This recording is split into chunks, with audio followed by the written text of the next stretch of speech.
Déjame acomodarme. What's up, mi gente? How's it going, you guys? I am super excited today, if you can't tell. A couple reasons for that. Number one, my cousin, well, I was about to say my cousin Sofcha. Her name's Sophie, we call her Sofcha. She made me this amazing sign for Cafecito Cuba. And I got my cafetera, my little that's actually a Jose Marti ashtray, and then a gold cutter that has like playing card things on it. But I don't know, I figured I lost my Cuban flag, so I figured I'd throw some trinkets up there. And then I got my cafecito, which I'm actually drinking with sugar, con espumita, and it tastes amazing, but also a little weird, because I don't know if you guys are gonna be able to imagine this, but I've been drinking Cuban coffee, like black, like no sugar, like nothing. Like, it's not even that it tastes super bitter, like an Ethiopian coffee bean would, but it's just so asco. Es un asco. It's disgusting. It tastes like nothing. But I fast. I work out in the mornings, so like 5 in the morning, I just have like black Cuban coffee, and then I go to the gym, and so it's horrible. But you know, I said it's Sunday. Game of Thrones isn't here to crush my heart anymore with a horrible episode, so déjame darme gusto and have a coffee with a pumita. So it's pretty good. But the camera's so close to me that I don't have a table to put in front, so I'm just kind of like trying to finish it now. But anyway, thanks guys for tuning into Cafecito Cuba. We have a bunch to talk about today. I want to do something a little bit different in the sense that, I mean, I probably won't even do this. I won't stick to this, but I don't want to just give you all the news of the week. It's a little boring. You guys can see it for yourself in like 30 seconds with a Google search. I want to take a couple of topics that are really important, dive deep on them, and give you my 2 cents, my personal take. That's probably why you're listening to me. If you're interested in what I have to say, you're interested in my thoughts. So I actually really appreciate that. And I'm going to try to give you those thoughts rather than just give you the highlights. So the first thing we got to talk about es que llegó el Wi-Fi a Cuba.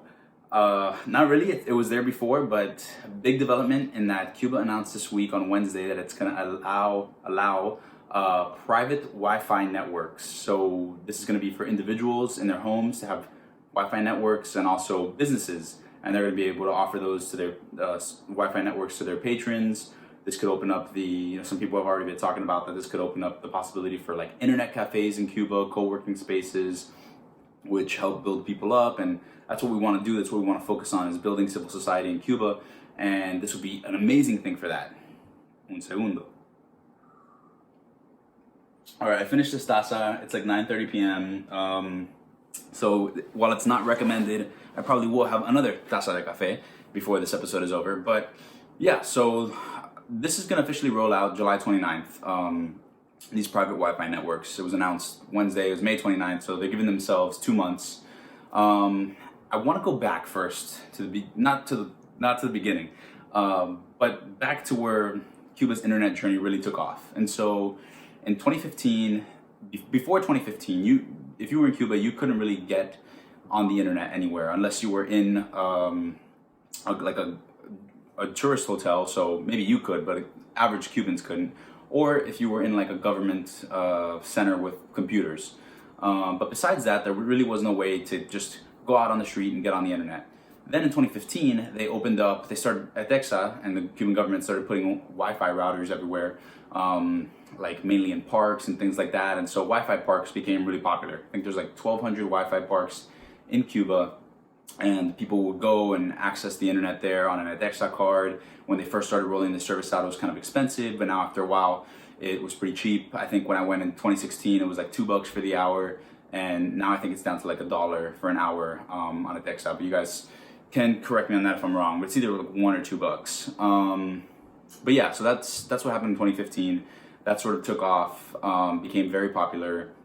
I went to Cuba for the first time in 2016. And then the last time I went, so this was almost a year ago from today. So I went in July of 2018 for a service project with Inspire Cuba, very fun, Shoes That Grow. And while I was there, everybody seemed to be connected to the internet through Wi-Fi parks and things of that nature. It was really moving. And then in December of last year, Dexa announced that they were going to start rolling out 3G service for users in Havana and then throughout Cuba. And that's great because Cubans were going to have mobile data, 3G data. There was different plans. I think they were comparable with plans, you know, in the developed world, but for Cuba they were very expensive, and the data it's like the service isn't that good. But hey, 3G, and this happened in December, and I actually wrote an article around this time. It's called "Has the Cuban Government Gone Soft?" Spoiler alert: I don't think that it has, but it's definitely been challenged. It's definitely been challenged. So in December, a couple of things happened. I don't know if you guys remember, but the Decree 349, which was basically censorship against independent art and artists in Cuba, was about to roll out, and the government took a step back and kind of just put that on hold until further notice. And we haven't received that further notice because the artists were protesting, and there was also business regulations. You know, businesses were only going to be able to individuals were only going to be able to hold one business license. Restaurants were going to go back to having only max 50 seats. It was going to be devastating. And again, the uproar from civil society was huge, and government took a step back and they got rid of those two regulations. And some other regulations did take effect, but nothing compared to what that was going to be. So we're seeing that through internet. And oh, the last thing was that right then at that point when those two things happened, the government also gave them 3G. So, I mean, I know, and you guys know, that Cuba would love to have some form of a market socialism type of economy like China, where, you know, people have access to the internet, but it's controlled, it's regulated. Right now, the internet in Cuba is regulated. I'll get to this, but although private Wi-Fi networks are going to be allowed, EDEXA is still going to be in control of the internet itself. So you're still not going to be able to access certain sites. Cubans still can't post certain things, but it's nowhere close to the level of infrastructure for regulation that countries like China have. So yeah, I mean, the government basically took a step back, responded to the will of the people, and yeah, they were trying to give them, you know, at that time when they were trying to impose these regulations, they were like, oh, and 3G. So the timing was a little weird, and that's why I wrote the article, because it just seemed like they were doing a simultaneous give and take to see how, you know, what they can get away with. It sort of feels the same right now, although I think they just want to go in the direction of legitimizing certain things that have always existed, have always been in practice, but have never been officially legitimized. So for example, like when the new constitution was rolling out, this was this whole thing last year, things like private property were recognized for the first time officially, even though unofficially private property has been understood and recognized in Cuba for a while. So now it's like the same thing with the internet. Cuba's entering, and this is going to be a whole topic for next week's discussion, depending on what comes out in the news, but you know, there's food shortages, rations. Cuba's entering sort of an acute period of economic crisis, and the U.S. is really turning on the gas and not letting the pressure off of that pressure cooker analogy that a lot of people talk about with Cuba. Wet-foot, dry-foot was eliminated. We're not processing visas in Cuba anymore. We shortened the visas for Cubans from 5 years to just 3 months and only one visit. And this is all getting off topic, but you know, I think U.S. has gone balls to the wall fully on this, like, we're gonna isolate them, we're gonna create political unrest. And I mean, anyone who knows Cuba knows that the level of apathy when it comes to politics, no one's taking rifles and swarming the Malecón anytime soon, even if they had access to those. You know, at least I don't see that happening. And it's not going to be as bad as it was in the 90s with the Soviet Union, even if Venezuela falls. So before I go off on that tangent, because I love politics, I love economics, you know me, I love all that stuff. Pero Cuba is entering a very difficult time, and it has been for a while. And so now it's at this moment that private Wi-Fi is coming, and the timing is a little weird, but again, it's great. It's all for the better. It's gonna, of course, give the government and the official channels more means to push propaganda. But at the same time, I mean, I look at the internet and things like just having access as democratization of certain things, democratization of giving people a voice. And so now people will be able to more easily access these networks where it's largely unregulated. And I mean, they can find the Twitter account of a Cuban official and tell them something. And you know, it might not be the best strategy, but they can. And like, memes are crazy popular with Cubans. I love it. When that whole thing happened with the ostriches that they announced on the Mesa Redonda program, that ostriches gave off more meat, they produced more meat than cows, and that ostriches were going to feed the population. There was so many memes about Los avestruz, the ostriches. Yeah, it was hilarious. But anyways, back to the timeline of certain things. So then they got 3G in December. Now this year in March, they did tests for I think 10,000 users for 4G, and it seems like a little too late since the rest of the world is now, I think, on the cusp of 5G. I think that's 5G's right around the corner, and I hope that Cuba won't be too far behind on that. But Cuba treads very cautiously when they do things, and they're always 3 steps back on purpose. It's by design. But during this time, since 2015, when Cubans have had access to the internet, they've set up private networks in their own homes already. And so this development of that they're not going to be allowed to have private Wi-Fi networks, yes, they are going to be allowed, but it's also a way to regulate it. So a lot of these networks already exist, and now they're going to be regulated. Cubans, before, it was illegal to import things like routers. Now you'll be able to import routers, but you'll have to apply for a permit, and that could take 30 days, and then you can import the router and set up your networks. So one thing is that you're going to be able to share the signal and share the private network, but you're not going to be allowed to charge other people for that service, because they don't want you profiting off of that. ETEXA and the Cuban government doesn't. So with businesses like internet cafes, like now you go to a coffee shop like Starbucks, and you connect to the Wi-Fi and you get your work done. That model is like they're adding value by having access to Wi-Fi, so people are going to go there, and if it's a restaurant or a coffee shop, they're going to buy stuff and they're going to be able to do their work there. Then that model could work there. But if a place like a barbershop wants to offer internet to its customers, its patrons, that's going to be a little tricky, because yes, the barbershop could offer the internet, but they're not going to be able to charge the customers for that internet. So before, like if you're going to a Wi-Fi park, you're going with an ETEXA card, and you're connecting directly to the ETEXA hotspot, the government hotspot. So it's direct. So the consumer, you are going to be paying that 1 or 2 CUC to get online for that hour.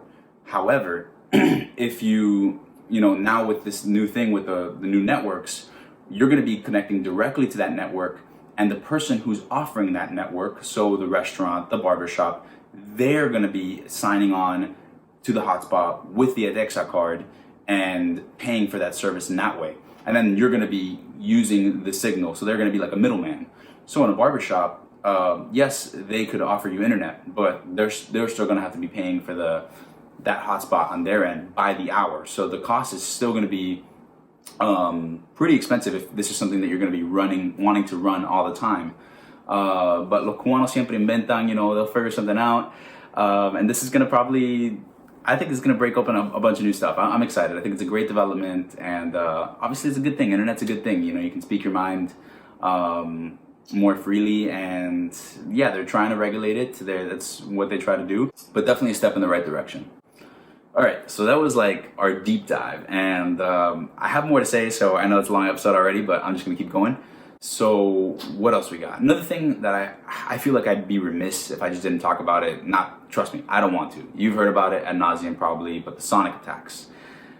I just want to mention it and give a quick update, because BuzzFeed last week put out a really robust report saying that essentially the US State Department botched the investigations into the sonic attacks. And I agree with that. So these things started happening in 2016, November of 2016, which that timing is a little weird because that's right during the election, still technically under Obama. And then essentially only 2 different groups were allowed to research and investigate into what was actually going on with the patients. And it was the University of Miami Miller School of Medicine that they did a study, and then the University of Pennsylvania School of Medicine did their own study, and the UM School of Medicine, they specialize in like ear, nose, and throat, and so they ended up attributing the attacks to, or not the attacks, but the result of what the patients were experiencing to inner ear damage. And by the same token, UPenn, they specialize in like concussions, and so they said that what was wrong with the diplomats was that they had concussions. And so, I mean, the BuzzFeed report basically said these two groups did a very poor job because they were rushing to publish their findings in academic journals. They were competing against one another. They wouldn't share information. They didn't trust each other. They fought over email. And, I love Miami like 305 till I die, but my dad calls Miami the land of the scam. And he's in pharmaceuticals, and so he's not wrong. The school actually tried to use the opportunity of the study to advertise a medical device that they had developed as a diagnostic tool. So anyways, the only reason I bring this up is because now the US government is going to open up the investigations much farther, and a lot of federal health organizations are going to come in and investigate as well, and we're going to try to get to the bottom of this. Honestly, we may never do so. So there's only two things I really want you guys to take away from all this sonic attack stuff. Number one, something definitely did happen. I mean, the composition of these people's brains was altered. I don't deny that something happened for sure.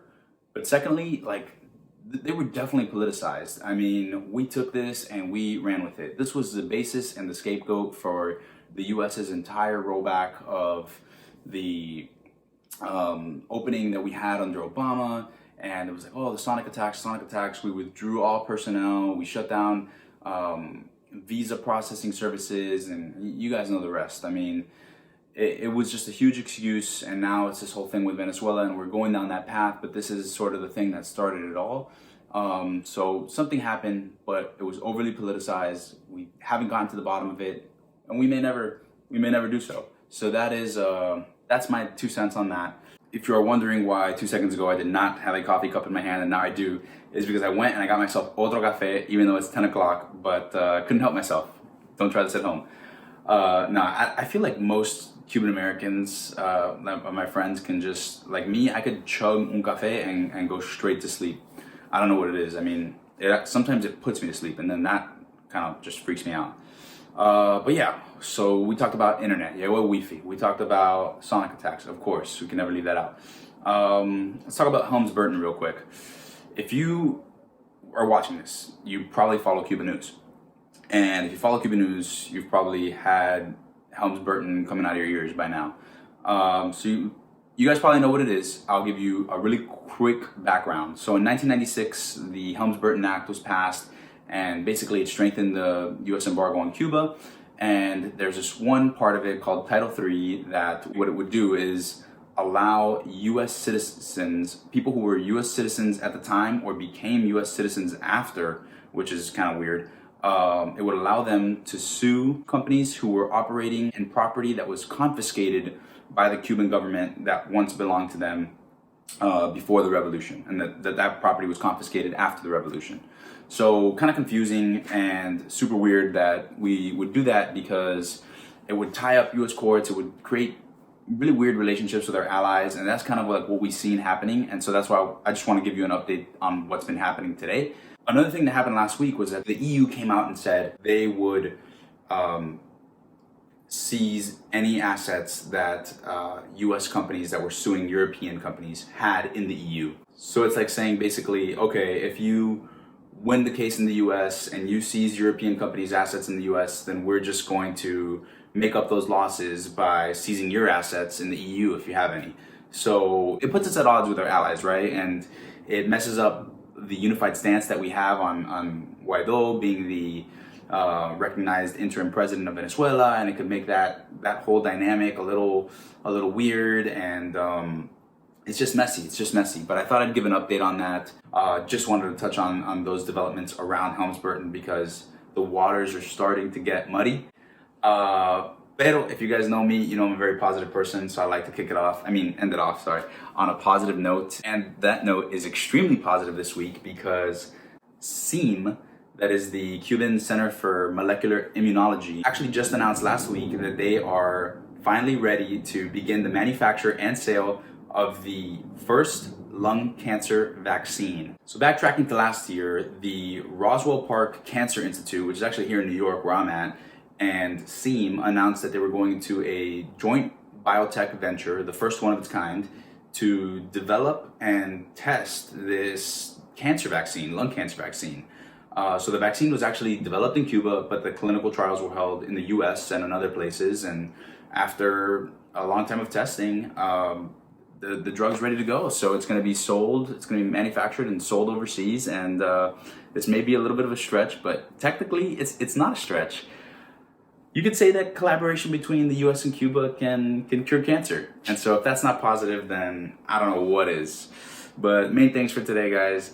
Llego Wi-Fi, US and Cuba teamwork cures cancer. The other stuff was just stuff I had to mention. Pero next week we're going to talk about food shortages in Cuba, the economic crisis, what's leading to it. As I'm sure you guys already know, a lot of what is leading to it. But what's the fallout? What can we expect? And yeah, I'll see you guys back next week. Thanks so much for tuning into Cafecito y Cuba. You could expect us on the podcast very soon. And yeah, buenas noches. I'll see if I can get some sleep tonight. Doubtful.